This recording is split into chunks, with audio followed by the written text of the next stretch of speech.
여러분이 기도해 주셔서 일본에 잘 갔다 왔습니다.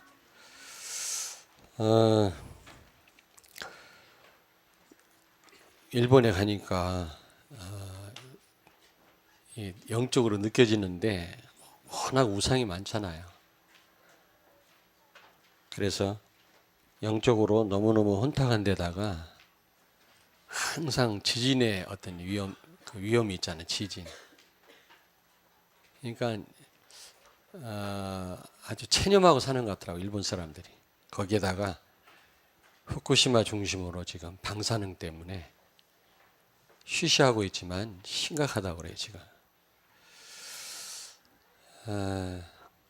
그러니까 자꾸 이제 일본 정치인들이 그런 분위기를 이제 바꾸기 위해서 자꾸 이제 이상한 말들을 하는 겁니다. 어쨌든 일본이 너무너무 불안하더라고요. 그 1m도 안 되는 쓰나미가 오는데 하루 종일 방송을 해요. 하루 종일. 어느 때는 파도가 한 4m 이상 파도가 쳐도 우리는 뭐 끔찍 안 하잖아요. 근데 1m짜리 파도가 오는데도 뭐 저 어디 뭐 남미서부터 지진이 일어났다나 하루 종일 방송을 하는 거야. 얼마나 예민한지 몰라요. 거기에 온통 관심이 다가 있고, 또 하여튼 이 방사능 때문에 은밀하게 지금 사람들이 자 오키나와나 자 홋카이도로 이사를 하든지 아니 해외로 다 빠져나간다고 그러더라고요. 젊은 사람들이 위험하다고. 젊은 사람, 앞으로 애를 낳을 사람들, 어른들 우리는 괜찮대요. 우리는 그래서 제가 열심히 스시를 먹고 왔습니다만은, 그러나 이제 젊은 사람들, 앞으로 애를 낳을 남녀, 이 방사능 굉장히 위험하다고 그러더라고요. 어쨌든 일본을 놓고 기도를 많이 좀 여러분이 해주시길 바랍니다. 그리고 또 느낀 건 뭐냐면 건물이 다는 아닙니다만은 10년 전부터 임대 가지고 지금 목회하는 교회들은 다 힘이 없어요. 아무 힘이 없어요. 근데 뭔가 도전하고 건물이 준비되어 있는 그런 교회들은 굉장한 힘을 얻더라고. 많이 그 부흥도 되고요. 렘넌트들이 자부심 가지고 모이고요. 학교도 하고 막 그러더라고. 근데 15년 뭐 18년 17년 동안 그냥 건물을 임대 가지고 그냥 있는 교회는 굉장히 힘들어요. 그런 걸 보고 우리가 복음 가졌기 때문에 도전해야 됩니다. 도전. 대순 진리교도 어마어마한 건축을 가지고 지역 문화를 장악하는데 우리가 학고방에서 하면 되겠냐고. 학고방이란 말 압니까? 일본 말로 가게란 말인데 조만한 가게.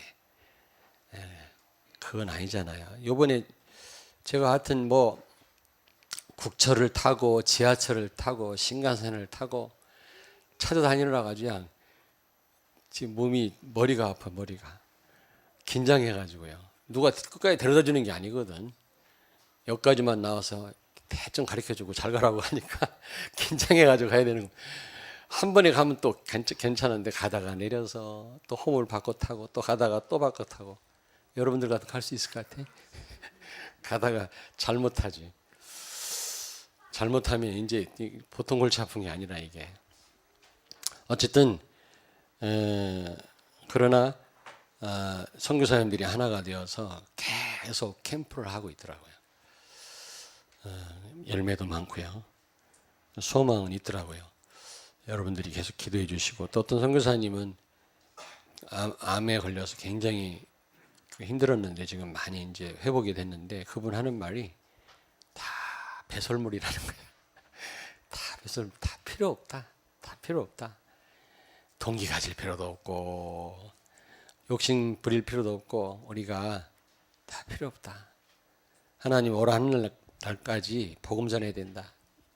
한번 굉장히 심하게 앓고 나니까 그런 말을 하시더라고요. 그러면서 예전에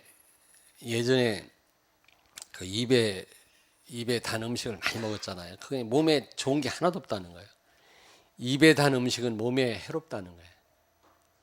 입에 잘 안 맞는 게 오히려 몸에 유익이 된다는 거죠. 그 얘기를 하면서 성령의 인도는 하기 좋은 것보다 하기 싫은 게 더 많다는 겁니다. 성령의 인도는 우리가 아주 태생적으로 우리가 고향이 창세기 3장이기 때문에 싫어한다는 겁니다. 그러나 우리가 싫어하는 거라 할지라도 해야 된다는 거죠. 그 예전에 좋아하던 음식을 다 끊었다고 그래요. 지금 채소 막 거친 음식을 먹는다고 그러대요. 야, 먹기는 괴로운데 그게 몸에 유익이 된다는 거죠.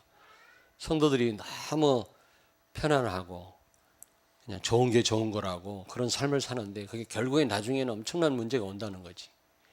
성령의 인도는 하기 싫은 게 더 많다는 겁니다. 하기 싫어도 우리는 성령의 인도를 받아야 된다고 얘기를 하더라고요. 그런데 이게 마음에 와 닿더라니까. 그분은 오랫동안 이제 그 투병을 했던 분이라 그 말에 힘이 있더라고요. 우리 모두는 내가 원하는 대로 좋은 대로 사는 게 아니라 성령의 인도를 받아야 될 줄로 믿습니다. 오늘 사무엘하 11장 1절부터 5절을 보니까 그리스도가 필요한 이유.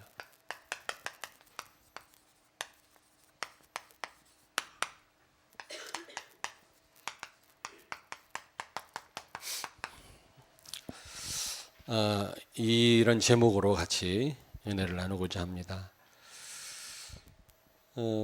어떤 병원을 가봤더니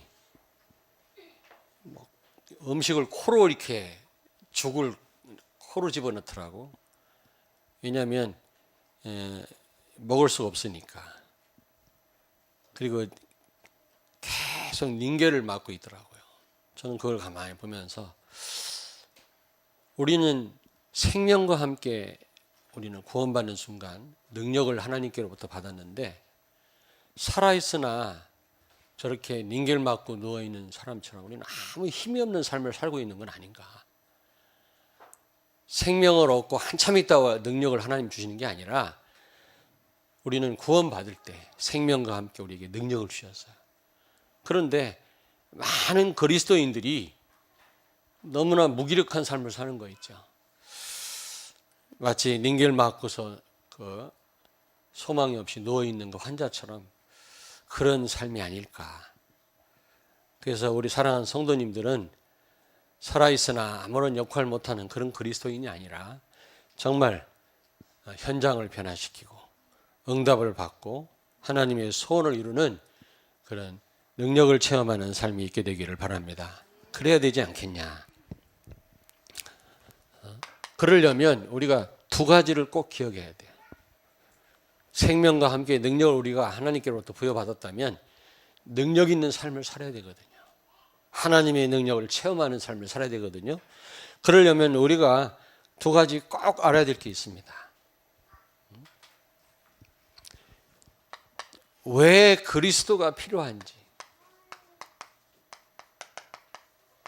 그리스도가 왜 필요한지 그 이유를 아셔야 돼요.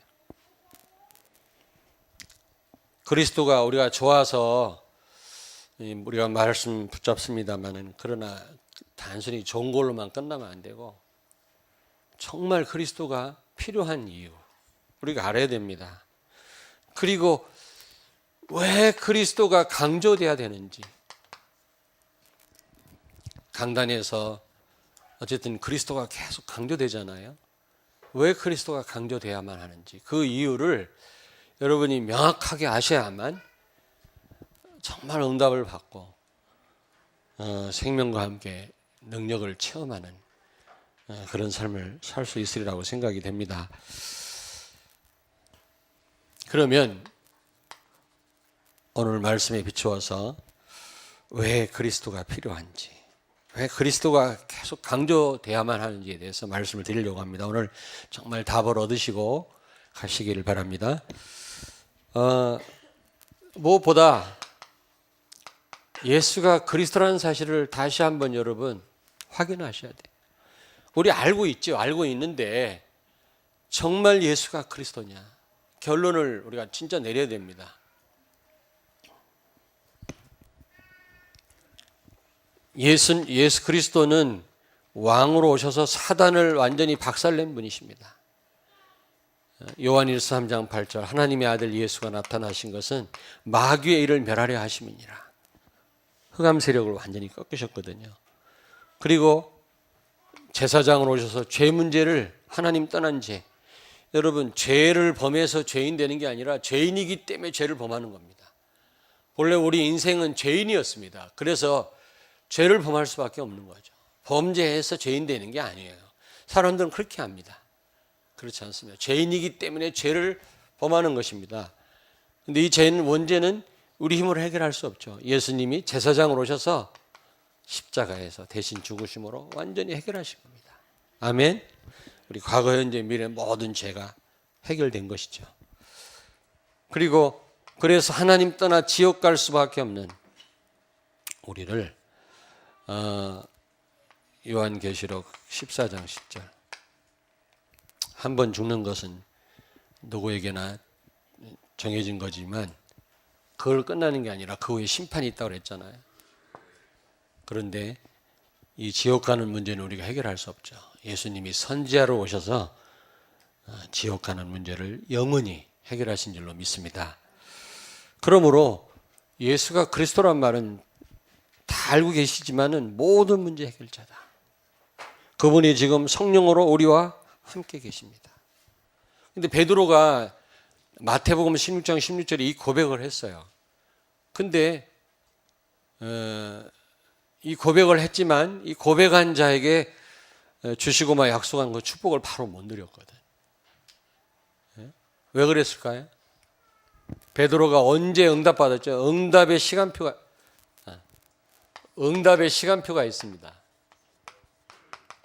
그리스도가 그리스도 되는 시간표가 있습니다. 벌써 이 시간표 속에 있는 분도 있겠지만 아직도 이 시간표 속에 와 있지 않은 분들은 하루속히 이 시간표 속에 들어가기를 바랍니다. 응답의 시간표. 고백은 했는데 그리스도가 그리스도 못 됐거든요. 베드로에게도. 왜 그랬죠? 마태복음 18장 1절에 보니까 서로 자리 다툼해서요. 사도들끼리. 예수님이 이제 왕이 되시면 나를 오른편 왼편에 앉혀주세요. 막 청탁을 하고 서로 기분 나빠 그랬잖아요. 자리 다툼. 우리가 이런 고백하고도 뭔가 자리 다툼하고 이런 데 동기가 있다면 응답은 오지 않습니다. 그리고 또 예수님은 막 부인했죠. 저주하면서 부인했다고 베드로가. 직장에서 예수 믿는 표만 조금 내도 하나님 기뻐할 텐데 표를 안 내요. 부끄러워서 또 불편하니까. 그래가지고 우리가 아무리 예수가 그리스도라고 고백해본들 어떻게 응답을 받겠습니까, 여러분? 그뿐만 아니라 예수님이 무덤에 들어가시자 바로 고기 잡으러 갔잖아요. 전직으로 돌아갔습니다. 기다려야 될 건데 믿음을 가지고 기도하면서 기다려야 되는데 고기 잡으러 갔다니까 베드로가. 그런데 언제 베드로가 예수가 그리스도라고 하는 이 언약 베드로에게 성취됐죠? 언제? 그가 참 믿음을 가졌을 때. 참 믿음이란 말은 뭐예요? 예수 그리스도의 부활을 부활 체험한 이후에 참 믿음이 생긴 겁니다. 아, 정말로 예수가 그리스도구나. 고백은 했는데 이 사실을 진짜 안 믿었거든요. 여러분 진짜로 믿으시기 바랍니다. 부활을 체험한 베드로가 비로소 예수님은 정말로 그리스도구나. 내가 옛날 뭣도 모르고 고백을 했는데 알고 보니까 진짜 그리스도 맞구나. 하나님이시구나. 이런 참 믿음. 우리가 고백만 해서는 안 되고요. 진짜로 믿으셔야 됩니다. 예수가 그리스도구나. 아멘. 정말로 믿으십니까? 사실입니까? 진짜입니까? 그리고 참 믿음을 갖게 되면 참 기도가 되어지죠. 여러분, 믿음 없으면 기도 사실은 건성입니다. 기도가 제대로 안 됩니다. 진짜 믿을 때 기도가 되어지는 거라고. 어디서요? 마가의 다락방에서. 마가의 다락방에서 참 믿음을 가진 120문도가 진짜 기도했잖아요. 부활 체험하니까 정말로 예수가 그리스도구나. 이게 진짜 믿어진 거예요, 베드로가. 그러니까 진짜 이제 기도가 될 수밖에 없죠. 그때부터 참 응답을 받은 겁니다. 그게 바로 성령 충만이죠. 이때부터 베드로가 용기 있게 복음 전하고 막 제자만 3,000명 일어나고 막 그런 일들이 벌어지지 않았습니까?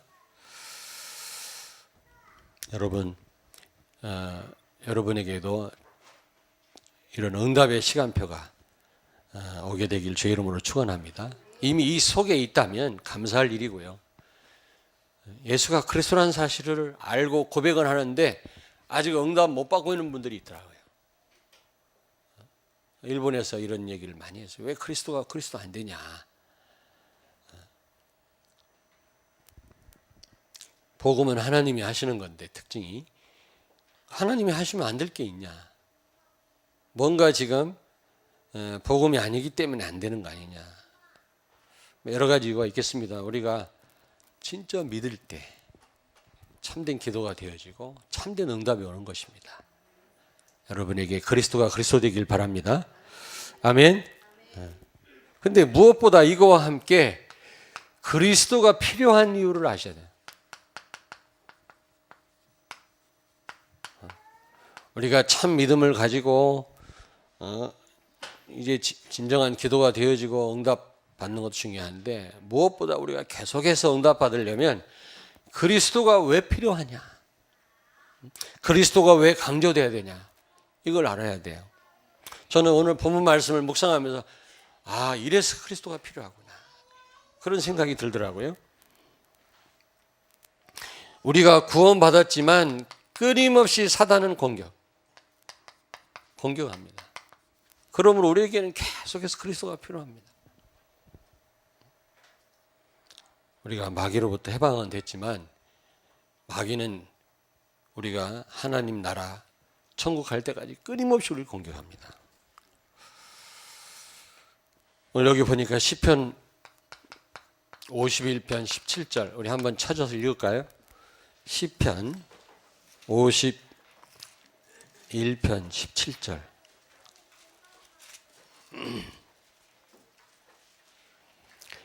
시편 51편 1절 위에 보면요 설명이 좀 되어 있죠. 다윗의 시 인도자를 따라 부르는 노래 해놓고 다윗이 밧세바와 동침한 후 선지자 나단이 그에게 왔을 때 고백한 그런 시라는 겁니다. 17절을 같이 읽습니다. 하나님께서 구하시는 제사는 상한 심령이라. 하나님이여 상하고 통회하는 마음을 주께서 멸시하지 아니하시리이다. 아멘. 16절 한번 같이 읽을까요? 주께서는 제사를 기뻐하지 아니하시나니 그렇지 아니하면 내가 드렸을 것이라. 주는 번제를 기뻐하지 아니하시나이다. 하나님은 번제, 제사를 기뻐하지 않고 뭘 원하신다고요? 상한 심령을 원하신다. 밧세바 사건 후에 이 베드로가 고백한 겁니다. 나단 선지자가 찾아왔을 때 이게 무슨 말일까요, 여러분? 다윗은요 하나님의 마음에 합한 자였습니다. 야곱은 아주 교활한 사람이었거든요. 나중에 이제 이스라엘이라고 하는 그런 신앙인으로 바뀌었는데 처음에는 아주 속임수에 능한 자예요. 그런데 이 다윗은요 아주 어릴 때부터 하나님의 마음을 기쁘게 했던 그런 사람이에요. 그리고 무엇보다 이 다윗은요 예배 사람, 제사 드리는데 아주 1등이었습니다. 하나님께 나아가 제사 드리는데 아주 2등가라면 서로 할 사람이었고요. 또 그는 성전 중심의 사람이었습니다. 성전 지으려고 얼마나 애를 많이 썼습니까? 하나님 막으셨죠. 그의 아들 솔로몬이 성전을 졌습니다만 성전 중심의 사람이고 하나님 마음에 합한 사람이었고 그런 사람이었어요. 하여튼 제사 드리기를 기뻐했어요. 누구보다도. 그래서 자기는 어디 좋은 집에 사는 것보다 하나님의 집 문지기로 있는 게 자기는 더 행복하다고 고백하는 그런 사람이거든요. 그런데 여러분요, 그런 지금 다윗이 밧세바하고 지금 간음을 해가지고 또 그거 탄로 날까봐 말이지 그의 남편 우리아를 간접적으로 살인하잖아요. 이게 얼마나 하나님 앞에 큰 죄입니까? 하여튼 제사 드리기를 기뻐하고 하나님의 마음을 기쁘게 해드리고 성전 중심의 사람이었던 이 다윗이, 아니 여러분 생각을 해보세요. 남편이 있는 여자하고 간음을 하고 그게 발각될까 봐 남편을 죽여버렸단 말이에요. 이게 얼마나 큰 죄입니까? 이런 죄를 범한 후에 다윗이 이런 고백을 한 겁니다. 하나님은 제사보다 상한 심령을 원하시는구나. 여러분, 그때 당시 제사를 부인하면요 죽임당해야 돼요. 왜냐하면 범죄자가 제사를 지내지 않으면 살아남을 수가 없는 겁니다. 오늘 범죄했으면 반드시 나와서 피 뿌리고 제사를 지내야 돼요. 그래야만 죄 문제 해결돼요. 그 다음날 범죄하면 또 나와야 돼요. 효과가 하루뿐이니까. 피 뿌리는 제사는. 그러므로 제사와 뗄 수 없는 게 이스라엘 백성들의 삶이었거든요. 그런데 그런 제사를 부인하는 지금 그런 고백을 하는 겁니다. 이게 어떻게 보면 이거 죽어야 될 그런 고백이라고, 지금 이거. 제사를 무시하는 것 같은 그런 고백.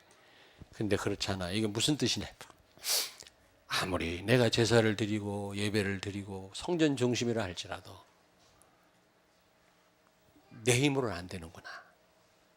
그리스도가 은혜 주시지 않고 그리스도가 나와 함께 계시지 않으면, 여기 상한 심령이라는 말은 예수 그리스도가 필요로 하는 그런 마음이거든요.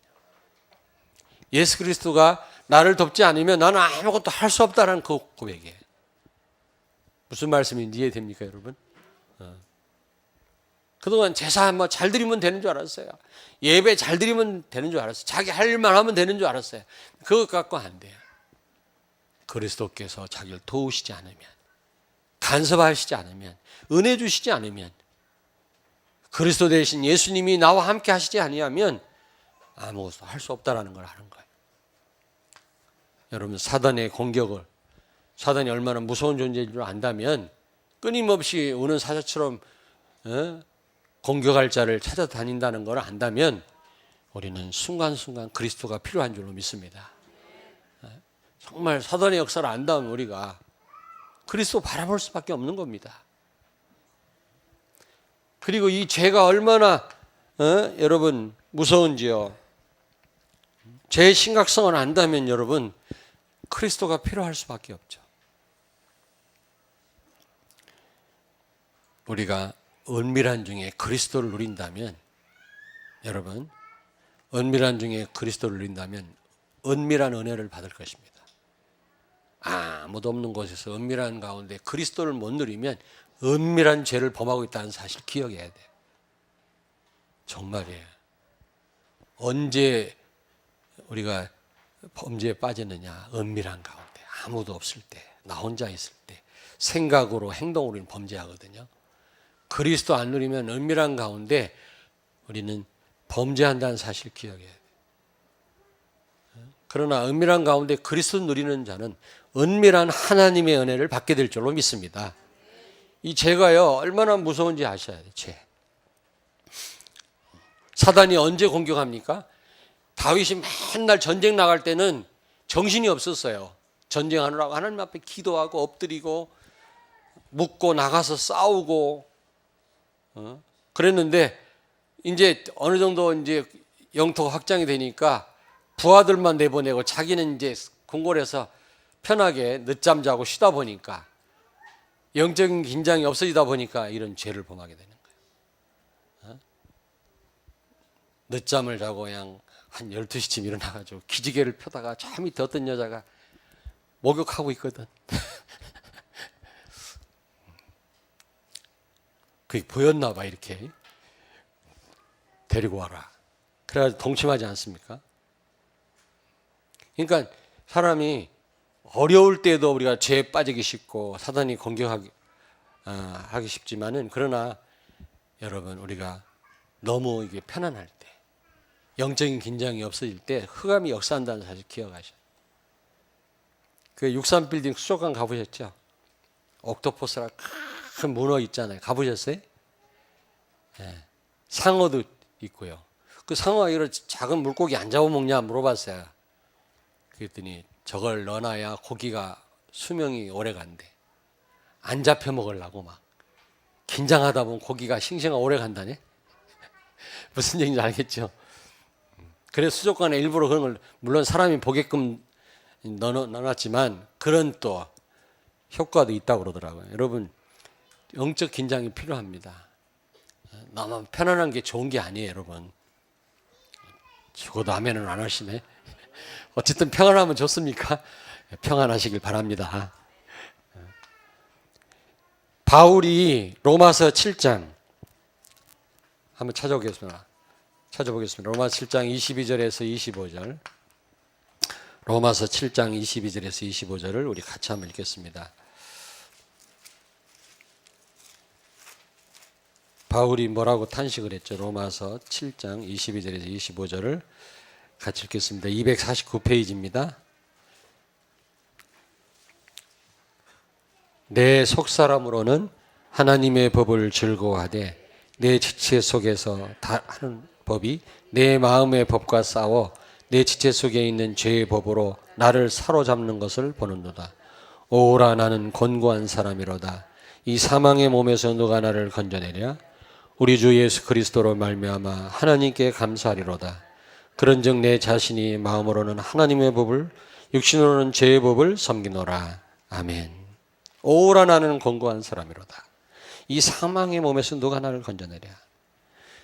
뭔가 하나님 말씀대로 살려고 하는데 자꾸 한쪽에서 나를 범죄하게 한다는 겁니다. 이게 바울의 고백이에요. 그렇다면 우리는 말할 것도 없죠. 근데 그가 결론적으로 그리스도께 감사하다. 왜냐하면 그리스도께서 나를 지키시지 않고 나를 도우시지 않고 간섭하지 않으면 끊임없이 죄에 빠질 수밖에 없다는 겁니다. 여러분, 이 죄의 심각성을 안다면 우리에게는 날마다 시간마다 일마다 예수 그리스도가 필요한 줄로 믿습니다. 다윗은요 자기 나름대로 열심히만 하면 되는 줄 알았어요. 그렇지 않아요. 하나님의 은혜가 아니고는 그리스도가 아니고는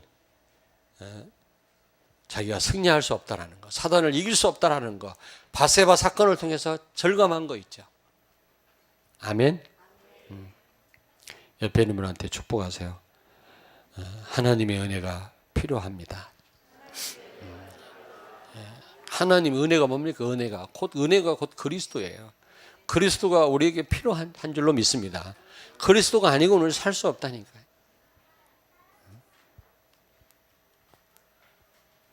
그리고 세 번째로 내 자신의 연약성을 안다면, 우리의 한계를 안다면 우리는 그리스도가 필요한 줄로 믿습니다. 그리고 우리 삶 가운데 끊임없이 문제가 오잖아요.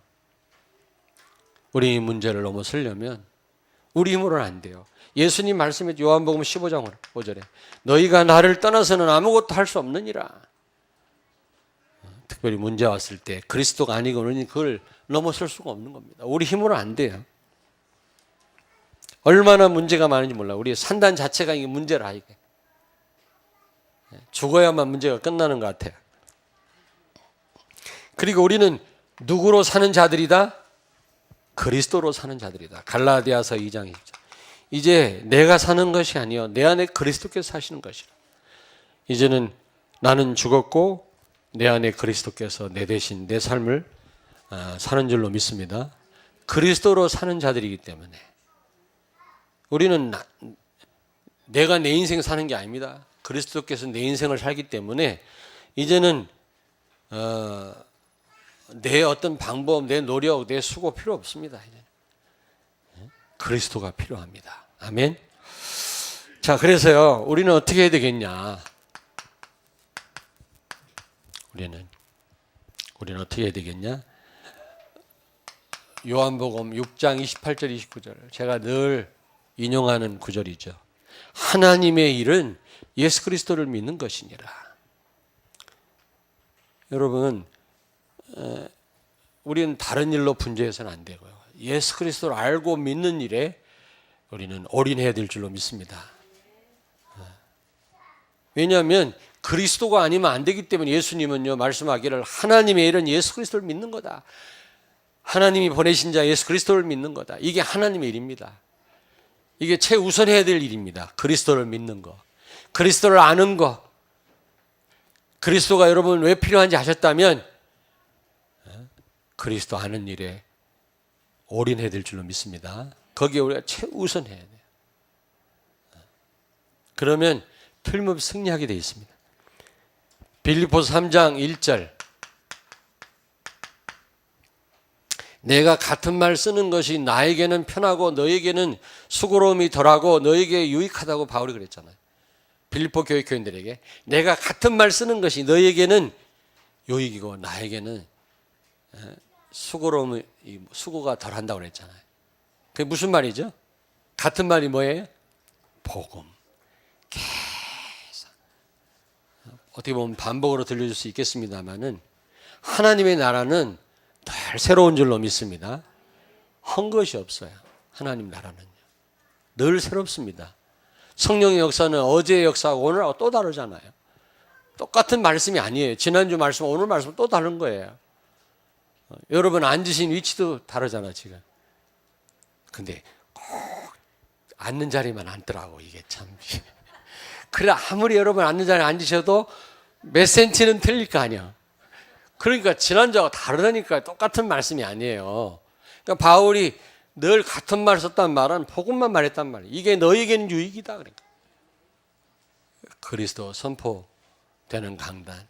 여러분이 그리스도를 늘 듣는다면 그 여러분에게 유익인 줄로 믿습니다. 그리스도가 강조돼야 되는 이유. 그리고 바울도요, 얼마나 편하겠습니까? 그리스도만 말하니까. 기존 교회는 많은 목사님들이요, 아주 설교 때문에 그냥 보통 스트레스 받는 게 아니에요. 그렇다고 뭐 대강 우리가 뭐 설교 준비도 안 하고 쓰는 건 아닙니다만은 이번에 일본 가서 틈만 나면 책을 가져와서 책 보고 막 그랬거든요. 책을 안 보는 게 아닙니다. 책을 계속 보고 기도하고 이렇게 하는데 많은 목사님들이요 막 설교 준비하려고 막 하여튼 일주일 내내 족구 볼을 차면서도 한쪽으로 설교 준비 때문에 막 스트레스 받는 거 있죠. 왜냐하면 7년 동안 매주 새로운 설교를 해야 돼.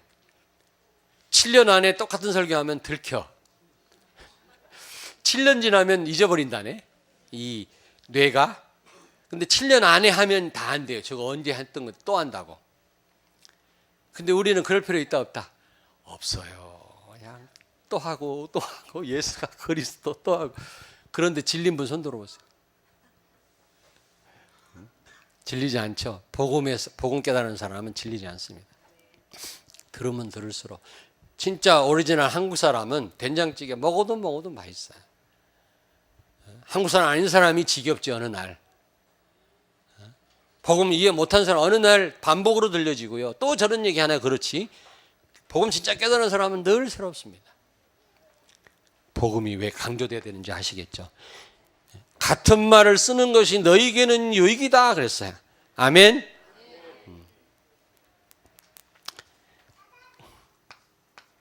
히브리서 12장 2절. 믿음의 주요 또 온전케 하시는 이인 예수를 바라보자. 여러분 늘 예수 그리스도에게 집중하시길 바랍니다. 예수 그리스도를 바라보길 바랍니다. 그게 결국 승리하는 길입니다. 여러분 같은 말 복음을 계속 듣는 것이 이게 보통 축복이 아니라는 사실을 아셔야 돼요. 진짜예요. 결론입니다. 결론 로마서 8장 37절. 정말 그리스도가 왜 필요한지 아는 성도, 늘 그리스도 바라보는 성도, 그리스도가 강조되는 강단 제대로 붙잡는 성도는 예수 그리스도로 말미암아 넉넉히 이기느니라. 아멘. 결국에 넉넉히 승리하게 될 줄로 믿습니다. 어떤 죄도 이길 수 있는 줄로 믿습니다. 여러분, 죄를 이기는 방법은 우리가 복음으로 처음부터 이기는 것도 이기는 거지만 그리스도 이름으로 회개할 때 죄를 이기는 거예요. 아멘. 그리스도로 회개하지 않는, 기도하지 않고 회개하지 않는 성도는 죄에게 빠지는 겁니다. 지는 겁니다. 우리가 아예 처음부터 그리스도가 주시는 능력으로 죄 안 빠지는 경우도 이기는 거지만 혹시 죄에 빠졌다 할지라도 그리스도 이름으로 회개할 때 그게 죄를 이기는 길인 줄로 믿습니다. 어쨌든 넉넉히 이기느니라. 그리고요,